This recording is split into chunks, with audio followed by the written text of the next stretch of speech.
রমজানের ইফতারি আইটেমে হরেক রকমের খাবারের মধ্যে মজার একটি কমন ডেজার্ট আইটেম বুন্দিয়া, যেটা ছাড়া মনে হয় ইফতারি আইটেমগুলো পরিপূর্ণতা পায় না।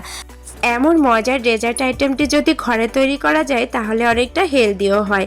আর এই হেলদি রেসিপিটা কিভাবে সহজ উপায়ে করা যায় আজকে আপনাদের সাথে শেয়ার করব। আসসালামু আলাইকুম, কেমন আছেন সবাই? আশা করি সবাই নিশ্চয়ই ভালো আছেন, রোজা রাখছেন। আলহামদুলিল্লাহ, আপনাদের দোয়ায় আমিও ভালো আছি। আর এই তো আজকে আপনাদের সাথে শেয়ার করতে এলাম স্পেশাল মজাদার বুন্দিয়ার রেসিপি। বুন্দিয়া তৈরি করার প্রধান উপকরণ বেসনটা ভালো মতো চেলে নিতে হবে। আর এর মধ্যে সামান্য পরিমাণ লবণ দিয়ে অল্প অল্প পরিমাণ পানি দিয়ে বেসনটাকে গুলিয়ে নিতে হবে। বেসন গোলানো পারফেক্ট হলেই বুন্দিয়াও পারফেক্ট হবে। তো এভাবে আস্তে আস্তে নেড়ে চেড়ে বেসনের গোলাটা গুলিয়ে নিব। আর গোলানো হয়ে গেলে এর মধ্যে গরম তেল দিয়ে দিব 1 টেবিল চামচের মতো। বেসনের গোলার মধ্যে এই গরম তেলটা ব্যবহার করলে একটা বুন্দিয়ার গায়ে আরেকটা লাগে না, এজন্যই দেওয়া। আর সামান্য পরিমাণে বেসনের গোলা আলাদা বাটিতে তুলে রাখছি। এটা ফুড কালার ব্যবহার করব বুন্দিয়াগুলো কালারফুল করার জন্য। এই তো বুন্দিয়ার জন্য আমি পরিমাণের চাইতে বেশি তেল নিয়েছি, তেলটা একটু বেশি নিতে হয়। আর একটা ছিদ্রযুক্ত চাটনির উপরে 1 চামচ পরিমাণ বেসনের গোলা দিয়েছি। আর তেলের থেকে 5-6 থেকে তারও বেশি পরিমাণে আমি উঁচুতে রেখেছি। এভাবে রাখলে অবশ্য বুন্দিয়াগুলো রাউন্ড শেপ আসে। আর তেলটা অবশ্যই গরম করে নিতে হবে আগে থেকে, না হলে কিন্তু এই বুন্দিয়ার শেপগুলো ভালো আসবে না। এই তো প্রথম বেচে এভাবে আমি ভেজে নিয়েছি। তো বেশ ঝরঝরাও হয়েছে, একদম পারফেক্ট বলা চলে। এভাবে আমি সবগুলো বুন্দিয়া রেডি করে নিব।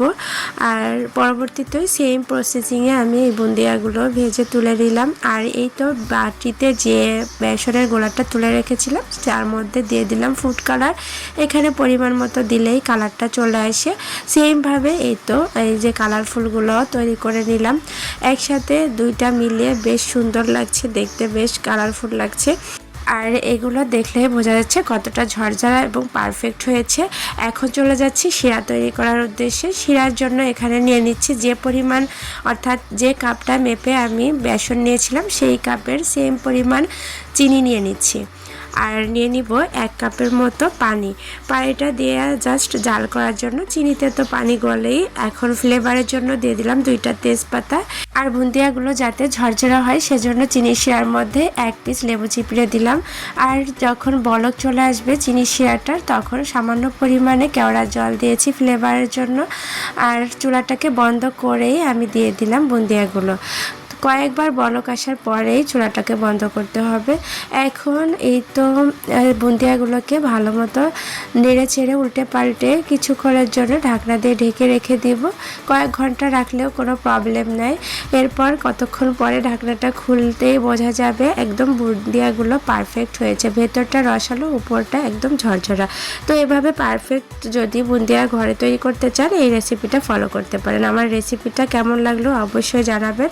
দেখতে কিন্তু মাশাআল্লাহ দোকানের চাইতে কোনো অংশে কম হয়নি। তো সবাই ভালো থাকবেন, দেখা হবে নেক্সট কোনো ভিডিওতে আবারও। আল্লাহ হাফেজ।